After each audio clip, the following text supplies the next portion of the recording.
Susno Duaji kini ragukan kesaksian Suroto di kasus Vina Cirebon.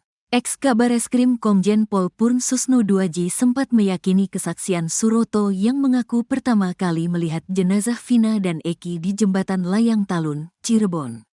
Namun, Susno ternyata salah sangka. Kesaksian Suroto dinilainya bohong seiring dengan bergulirnya kasus kematian dua sejoli itu.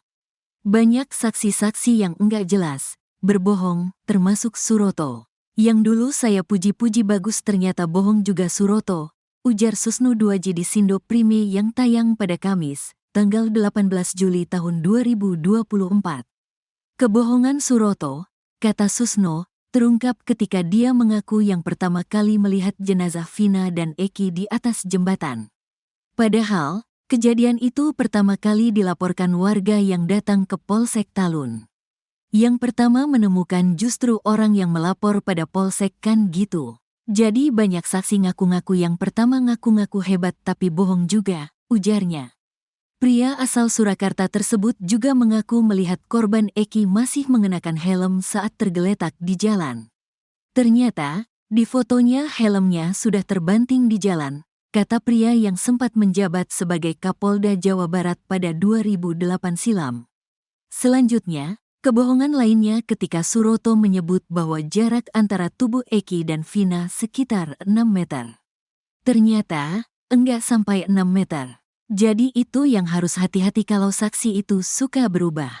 Harus diperkuat dengan keterangan lain, pungkasnya. Sempat yakin dengan Suroto ex-Kabareskrim periode tahun 2008 sampai tahun 2009 tersebut sempat meyakini bahwa Suroto tidak berbohong di awal bergulirnya kasus tersebut. Menurut Susno, kesaksian Suroto kala itu bahkan bisa membuat terang perkara ini.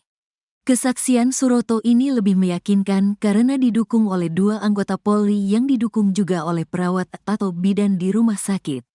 Jadi dia cukup kuat, ujar Susno seperti dilansir dari TV One yang tayang pada tanggal 8 Juni tahun 2024.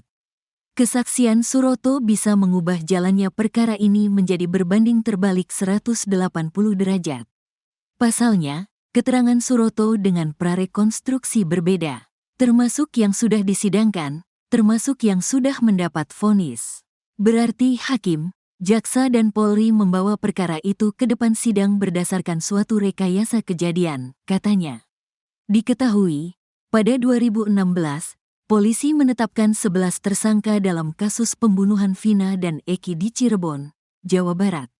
Kemudian, 8 pelaku telah diadili, yakni Jaya, Supriyanto, Eka Sandi, Hadi Saputra, Eko Ramadhani, Sudirman, Rivaldi Aditya Wardana, dan Saka Tatal.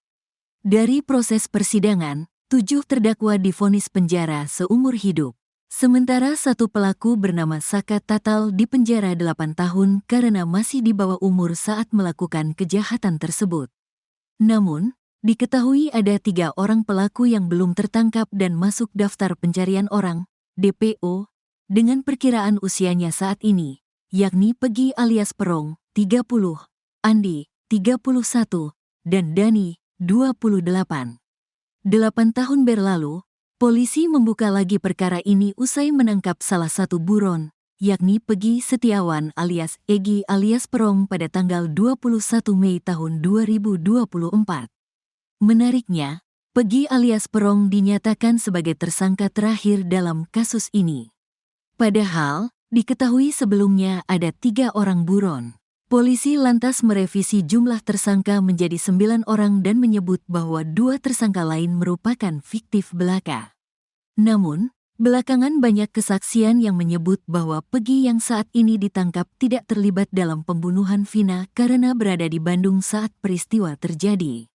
Kemudian, perhatian publik mengarah pada Ibtu Rudiana yang diduga melakukan permainan dalam penyelidikan kasus pembunuhan Vina dan Eki tersebut.